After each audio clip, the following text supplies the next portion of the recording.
The Gharen called their intercept protocol the sorting. I had read about it in the briefing files. I had not expected to watch it run from the inside. I was standing at the aft observation rail of the Sorrow of the Hunt when the contact alarm sounded. 2 low tones, a pause, 2 more, and the bridge crew moved with the particular fluid efficiency of a species that had been apex predators on their homeworld for 600,000 years before they ever looked at the stars. Liaison officer was my title. Observer was my function. I held a small datapad I was not supposed to use for recording, and I held it anyway, and I watched. Captain Verithsol stood at the primary assessment console, 4 of her 6 limbs occupied with the haptic interface, her lateral crests rising in the slow hydraulic way that men hunting focus. I had learned to read Gharen crests in my 14 months aboard. Rising slowly meant certainty. Dropping fast meant surprise.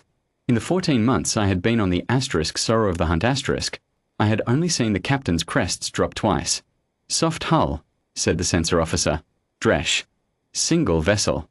Mass reading is light. Diplomatic configuration. No weapons array on any registry band. He paused. Human registry. Verithsol's crests rose another increment. I kept my face level. I had a particular talent for that, which was most of the reason I had been selected for this assignment. The Earth Diplomatic Corps called it composure under observation. My first commanding officer had called it the ability to have a thought and not wear it. Either way, it served me now. The vessel on their screens was Calmwater's sister a mid-range diplomatic frigate out of Reach Station 7. I knew the ship. I had spent 11 days aboard her 8 months prior, when she was running the secondary contact lane through the Harveth corridor. She was lightly armed by any honest measure, well crewed, and her captain, a laconic woman named Jude Parr, had the specific brand of patience that comes from having crossed disputed space often enough that nothing about it surprises you anymore. What the Gharen sensors did not show, because they were not positioned to show it, and because the geometry had been arranged very carefully to ensure they would not be positioned to show it, was anything else in this sector. Standard protocol, Verithsol said. It was not a question and it was not an order. It was a recitation. The way a thing said often enough becomes automatic. The Gharen had been running the sorting on every new species contact for 300 years. Soft hull, unarmed, unknown species. The protocol moved to Phase 2, which was the displacement maneuver. Cut across the vessel's projected flight path, hold at close range, observe the reaction. A predator species read this as a territorial challenge and responded with aggression. A prey species read it as threat and attempted to flee or submit. The response told them everything they felt they needed to know about where a contact species sat in the hierarchy of things. It had worked, by their account, on 41 separate contact events. I watched Dresh plot the intercept and said nothing. Calmwater's sister held her heading. The Sorrow of the Hunt crossed her bow at close range, close enough that their hull plating filled our forward screens, and held position directly in her path. Calmwater's sister reduced speed and stopped. Not a collision stop. Not a panic stop. A considered deceleration to a complete hold at a distance of roughly 1,200 meters. Engines still lit. Orientation unchanged. She was sitting there the way a patient person sits. Dresh read the return 3 times. No acceleration. No weapons charge. No distress signal. No communication on any standard band. He looked at the captain. It's just stopped. Verithsol studied the screen. Her crests had gone neutral, which was the Gharen equivalent of a frown. Malfunction, she said. Or confusion. Run Phase 3. Phase 3 was the encirclement pass. One of their escort corvettes would circle the target vessel while the frigate held position. The target's response to encirclement told them whether the stop state was fear paralysis or damage. It was a reasonable inference. It was also, I knew, about to produce a data point they had not encountered before. I took a slow breath and looked at my datapad, which was recording nothing, and thought about Captain Jude Parr on her bridge, sitting in her chair, watching a Gharen corvette begin a slow circle of a ship, and I thought, she knows. She knew when they cut across her bow. She knew before that. The corvette completed its pass. Calmwater's sister did not move. Dresh's voice came out slightly different the second time. Quieter. No response to encirclement. Hull integrity unchanged. No damage signatures. The vessel appears to be. He stopped. Waiting, I said. They looked at me. I had spoken out of turn. Liaison officers did not editorialize during active protocol. I held the captain's gaze and said nothing else, and after a moment Verithsol turned back to her console. "Hail it," she said. The communications officer sent the standard Gharen contact signal on the common diplomatic band, a sequence of tones that translated, roughly, to * identify yourself and state your classification. *. It was, when I had first heard it explained, one of the more honest things I had encountered in interstellar diplomacy. They simply asked where in the hierarchy you belonged. Calmwater's sister * responded. Not with tones. With a single line of text on the standard diplomatic channel, in 3 languages simultaneously, Gharen Tradescript, Rethali Common, and Standard. The translation board rendered it in Gharen. * we are ready when you are ... The bridge went very quiet. Verithsol stared at the line. Her crests, for the first time since I had known her, moved to a position I did not have in my reference file. Not rising. Not dropping. Sideways, very slightly, which I would later learn was the Gharen physical expression for a category that had just become insufficient. Then the first destroyer appeared. It did not arrive. That word implies travel, implies a moment of approach, a detectable transit. It was simply not there, and then it was, the way a thought arrives. The space was empty, and then the space contained a human destroyer, already holding station 1100 meters off the Sorrow of the Hunt S port quarter, running lights lit, weapons cold. Dresh made a sound I had not heard a Gharen make before. "Second contact," he said. "Port quarter. Human military configuration. Destroyer class." He was reading the display and not quite believing what the display was telling him. "Mass signature is..." He stopped again. "Continue," the captain said. "It's a destroyer, Captain. With escort armament." He looked up. "It's been there.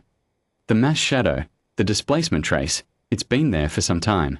It was running dark." "How long?" Verithsol said. Dresh looked at the trace data. His crests dropped 3 centimeters. "Since before we began the intercept approach." The second destroyer appeared off the starboard bow. Same sequence, absence, then presence, already in position, already holding, weapons cold, running lights lit. Patient. I gripped the rail and kept my face entirely still. The third appeared above them. The fourth below and aft. All holding. All weapons cold. All running lights lit, which is the space protocol equivalent of a hand shown open, and also of a hand shown so you understand exactly what it contains. Then Iron Gate appeared. A heavy carrier does not appear the way a destroyer does. A heavy carrier appears the way a geography changes. The mass signature hit the Sorrow of the Hunt S sensors, and the entire console board spiked red and had to reset, and by the time the displays came back up she was simply there, above and ahead, already oriented, the 4 destroyers in formation around her like corners of a frame, and in the middle of that frame, sitting at 1200 meters from the carrier's primary hull, was Calmwater's sister which had been holding this exact position since the moment she stopped. She had not malfunctioned. She had not panicked. She had not been confused. She had parked. Captain Verithsol stood at her console for a long time. The bridge was silent in the particular way that silence falls when everyone in a room has understood something simultaneously and no one wants to be the first to say it. I had seen that silence before. I had seen it in rooms full of humans. I had not expected to see it here. Her crests were still sideways. "They were watching us," she said finally. "Not to anyone. To the fact of it." "Yes," I said. She did not tell me I had spoken out of turn.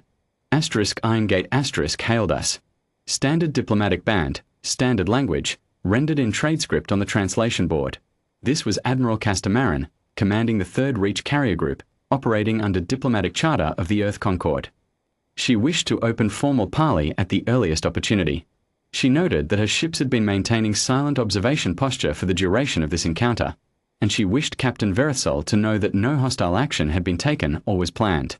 She was looking forward to a productive exchange. She was, I reflected, being very polite about it. Verithsol turned to look at me. Not at a translation console, not at a junior officer, not at a display. At me. I was the human aboard her ship. I was the only one who had known. "Did you know?" she said.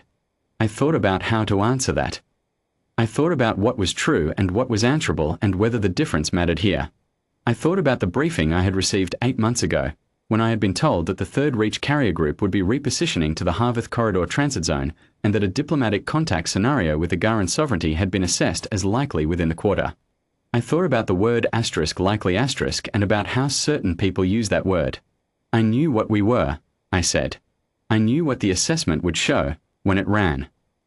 I held her gaze. I didn't know which ship they'd send. It was the truth. It was also, I suspected, the most diplomatic sentence I had ever spoken. Verithsol looked at me for a long moment. Then she turned back to the screen, to the carrier that had been sitting in the dark watching her run the sorting, to the 4 destroyers holding in clean formation, to Calmwater's sister still parked exactly where she had stopped. Open the Parley channel, she said. And then, quieter, and note in the log that Phase 3 data was inconclusive. I almost smiled. I didn't.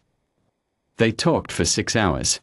I served as supplemental translator for 2 of them, when the trade script began running into concepts that didn't carry cleanly. Admiral Marin was methodical and unhurried. Captain Verithsol was precise and increasingly direct, in the way that Gharen become direct when they have recalculated something and are not finished recalculating. It was, by the standards of first contact diplomacy, a productive exchange. At the end of the 6th hour, Captain Verithsol formally requested that the Sovereignty's first contact assessment protocol be placed in abeyance pending a review of its classification criteria.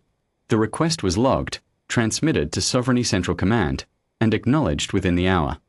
It was the first time in 300 years of Gharen interstellar contact that the sorting had been suspended for any reason. I wrote my own log entry afterward. It was short. Liaison officers are not supposed to editorialize, even in private records, but I had been breaking small rules all day, and I thought the record should note what I had seen. I wrote, the sorting runs on a binary, predator or prey. It had never returned a 3rd category before. I don't think it has a word for what it found today. I thought about that for a moment, then added one line.